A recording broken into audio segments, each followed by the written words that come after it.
Nutrition का तीसरा mode है होलोजोइक न्यूट्रिशन।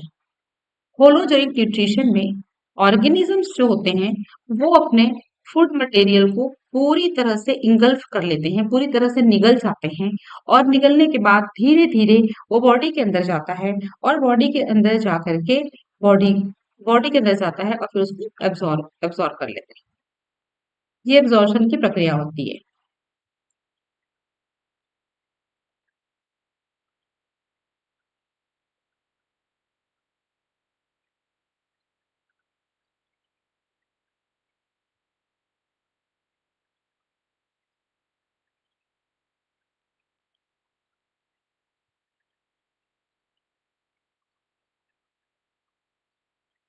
तीसरे टाइप का mode of nutrition holozoic mode of nutrition है। और होलोजोइक मोड ऑफ न्यूट्रिशन में ऑर्गेनिज्म अपने फूड मटेरियल को इंगल्फ कर लेता है, उसको निगल लेता है अपने बॉडी के भीतर में।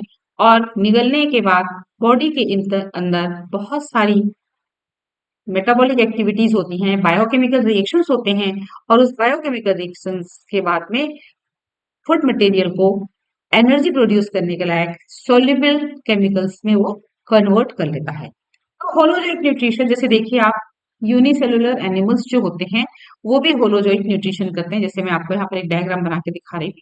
ये देखिए अमीबा ऐसे होता है, ये अमीबा है और अमीबा में होता है सूडोपोडिया।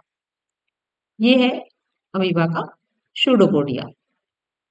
जब अमीबा किसी फूड मटेरियल को देखता है तो देखिए अमीबा क्या करता है, उसके चारों तरफ सूडोपोडिया को ऐसे घेरने लगता है। यहाँ पर मान लीजिए फूड मटेरियल है, ये तो उसका न्यूक्लियस है ये।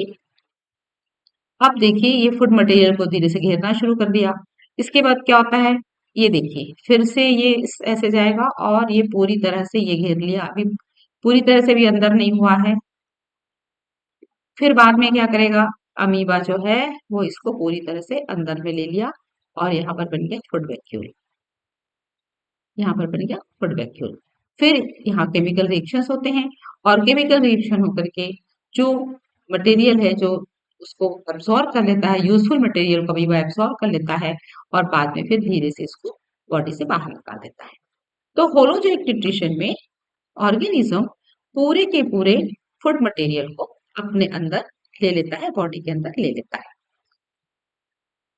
होलोजोइक न्यूट्रिशन में इनके मोड ऑफ डाइट के आधार पर इनको तीन भागों में बांटा गया है।